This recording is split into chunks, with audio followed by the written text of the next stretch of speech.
କଥା ଓ କଥା ମନ କଥାର ମଞ୍ଚରୁ ମୁକ୍ତିକାନ୍ତ ନାୟକର ଆପଣମାନଙ୍କୁ ଶୁଭେଚ୍ଛା। ଆଜିର ପ୍ରସଙ୍ଗ ଗରିବର ଜାତି ନାହିଁ। ଗରିବର ଜାତି ନାହିଁ ଏ ଉକ୍ତିଟି ଥିଲା ଜାତୀୟ ରାଜନୀତିର ଚର୍ଚ୍ଚିତ ଚେହେରା, ଓଡ଼ିଆ ଜାତିର ସ୍ୱାଭିମାନର ପ୍ରତୀକ ବିଜୁ ପଟ୍ଟନାୟକଙ୍କର। 1990ରୁ 1995 ପର୍ଯ୍ୟନ୍ତ ସେ ଓଡ଼ିଶାର ଦ୍ୱିତୀୟ ବାର ମୁଖ୍ୟମନ୍ତ୍ରୀ ଥିବାବେଳେ ତାଙ୍କର ଏ ଉକ୍ତି ଜାତୀୟ ରାଜନୀତିକୁ ବେଶ ପ୍ରଭାବିତ କରିଥିଲା। ମଣ୍ଡଳ କମିଶନଙ୍କ ରିପୋର୍ଟକୁ ଭାରତର ତତ୍କାଳୀନ ପ୍ରଧାନମନ୍ତ୍ରୀ ସ୍ୱର୍ଗତ ବିଶ୍ୱନାଥ ପ୍ରତାପ ସିଂ ଗ୍ରହଣ କରିଥିବା ବେଳେ ଏ ପ୍ରସଙ୍ଗକୁ ନେଇ ତମାମ ଭାରତବର୍ଷରେ ଏକ ବଡ଼ ଧରଣର ଆନ୍ଦୋଳନ ମଣ୍ଡ ଟେକିଥିଲା। ମାତ୍ର ଏ ନିଷ୍ପତ୍ତିକୁ ଓଡ଼ିଶାରେ କାର୍ଯ୍ୟକାରୀ କରାଇ ନ ଦେବାକୁ ବିଜୁବାବୁ ରୋକଠୋକ ଭାବରେ ମନା କରିଦେଇଥିଲେ। ଜାତି ଊର୍ଦ୍ଧ୍ୱରେ ଅର୍ଥନୈତିକ ଅନଗ୍ରସରକୁ ସେ ବେଶ ଗୁରୁତ୍ୱ ଦେଉଥିଲେ। ବିଜୁବାବୁଙ୍କ ଆଦର୍ଶକୁ ଢାଲ କରି ସମ୍ପ୍ରତି ଓଡ଼ିଶାର ତାଙ୍କ ପୁଅ ନବୀନଙ୍କ ନେତୃତ୍ୱରେ ବିଜୁ ଜନତା ଦଳ କ୍ରମାଗତ ପଞ୍ଚମ ପାଳିରେ ଶାସନ କରୁଛି। ଏଇନେ ବିଜୁବାବୁ ହେଉଛନ୍ତି ବିଜୁ ଜନତା ଦଳର ସବୁଠୁ ବଡ଼ ପଲିଟିକାଲ ବ୍ରାଣ୍ଡ। ଜାତିଭିତ୍ତିକ ଜନଗଣନାକୁ ନେଇ ବିଜୁ ଜନତା ଦଳ ଅଣ୍ଟା ଭିଡ଼ିଛି।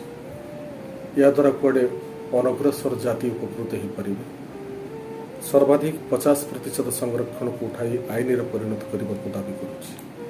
ଜାତିଭିତ୍ତିରେ ସଂରକ୍ଷଣ କରିବାକୁ କେନ୍ଦ୍ର ଉପରେ ଚାପ ପକାଉଛି। ଏକ ବଡ଼ ଧରଣର ଆନ୍ଦୋଳନ କରିବାକୁ ବି ପ୍ରସ୍ତୁତି ହେଉଛି। 1990 ମସିହା ଡିସେମ୍ବର 29 ତାରିଖ ଜାତିଭିତ୍ତିକ ରାଜନୀତିକୁ ନେଇ ବିଜୁବାବୁଙ୍କର ସାମ୍ବାଦିକ ସମ୍ମିଳନୀର ବକ୍ତବ୍ୟ ଥିଲା ଅତ୍ୟନ୍ତ ଗୁରୁତ୍ୱପୂର୍ଣ୍ଣ। ସେ କହିଥିଲେ, ପ୍ରଧାନମନ୍ତ୍ରୀ ଜାତିଆଣା ରାଜନୀତିରେ ମାତିଛନ୍ତି। ଓଡ଼ିଶାରେ ଏହାକୁ କସ୍ମିନ୍ କାଳେ କାର୍ଯ୍ୟକାରୀ କରାଇ ଦିଆଯିବ ନାହିଁ। ରାଜ୍ୟ ସରକାରଙ୍କର କୌଣସି କାର୍ଯ୍ୟାଳୟ ବା ରାଷ୍ଟ୍ରାୟତ୍ତ ଉଦ୍ୟୋଗରେ ଏ ସଂରକ୍ଷଣ ବ୍ୟବସ୍ଥାକୁ କାର୍ଯ୍ୟକାରୀ କରାଇ ଦିଆଯିବ ନାହିଁ।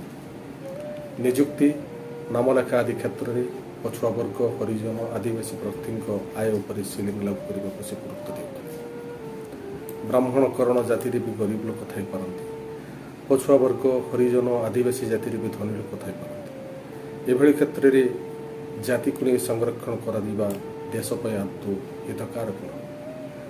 ଜାତିର ଊର୍ଦ୍ଧ୍ୱରେ ରହି ଅର୍ଥନୈତିକ ଅନଗ୍ରସର ଲୋକଙ୍କୁ ସମାଜର ମୁଖ୍ୟ ସ୍ରୋତରେ ସାମିଲ କରିବା ପାଇଁ ବ୍ୟବସ୍ଥା ହେବାର ଆବଶ୍ୟକତା ଅଛି। ତାଙ୍କ ଦର୍ପିତ କଣ୍ଠର ଏ ଆୱାଜ ସେ ସମୟରେ ଜାତୀୟ ରାଜନୀତିରେ କମ୍ପନ ସୃଷ୍ଟି କରିଥିଲା। ଏ ସଂକ୍ରାନ୍ତରେ ସେ ସୁପ୍ରିମକୋର୍ଟ ପର୍ଯ୍ୟନ୍ତ ମଧ୍ୟ ଯାଇଥିଲେ।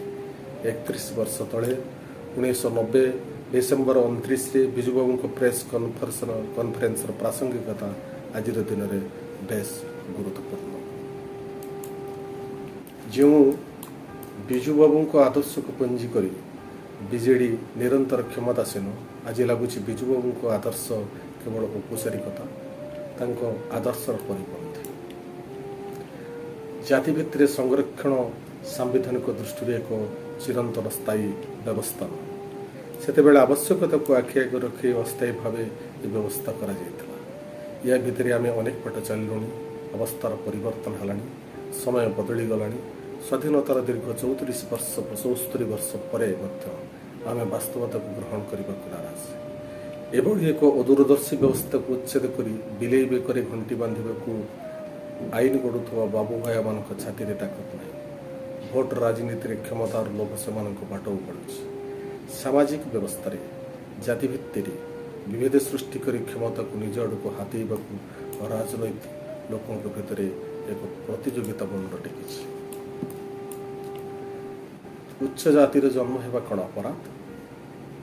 କୌଣସି ଦପ୍ତରରେ ନିଯୁକ୍ତି ପାଇବା ପାଇଁ ଉଚ୍ଚ ଜାତିର ପ୍ରାର୍ଥୀ ଜଣକ ଯୋଗ୍ୟ ଥାଇ ବି ଘରେ ହାତ ଗୋଡ଼ ଯୋଡ଼ି ବସୁଛି। ସଂରକ୍ଷିତ ପ୍ରାର୍ଥୀ ଜଣକ ଅଯୋଗ୍ୟ ଥାଇ ବି ସେ ସୁଯୋଗକୁ ହାତେଇବାରେ ସକ୍ଷମ ହେଉଛି। ନିଯୁକ୍ତି ଠାରୁ ଆରମ୍ଭ କରି ଶିକ୍ଷା କ୍ଷେତ୍ରରେ ନାମଲେଖା ଏବଂ ରାଜନୀତିରେ ଯୋଗ୍ୟତା ସମ୍ପନ୍ନ ବ୍ୟକ୍ତିମାନେ ଉନ୍ନତ ରାଷ୍ଟ୍ର ଗଠନରେ ଯେତିକି ସହାୟକ ହେବେ, ସେହି କ୍ଷେତ୍ରରେ ସଂରକ୍ଷଣର ଦ୍ୱାହିରେ ତୁଳନାତ୍ମକ ଭାବେ ଅଯୋଗ୍ୟ ପ୍ରାର୍ଥୀମାନେ ସହାୟ ହୋଇପାରିବେ କି? ବିଜୁବାବୁଙ୍କ ପ୍ରତି ଓଡ଼ିଆ ଲୋକଙ୍କର ଅଜସ୍ର ଶ୍ରଦ୍ଧା ଅଛି। ତାଙ୍କ ନାମରେ ବିଜୁ ଜନତା ଦଳ ଗଠନ କରାଯାଇଛି। ତାଙ୍କ ଆଦର୍ଶରେ ଦଳ ବାଟ ଚାଲୁଛି ବୋଲି ଦାବି ରଖେ।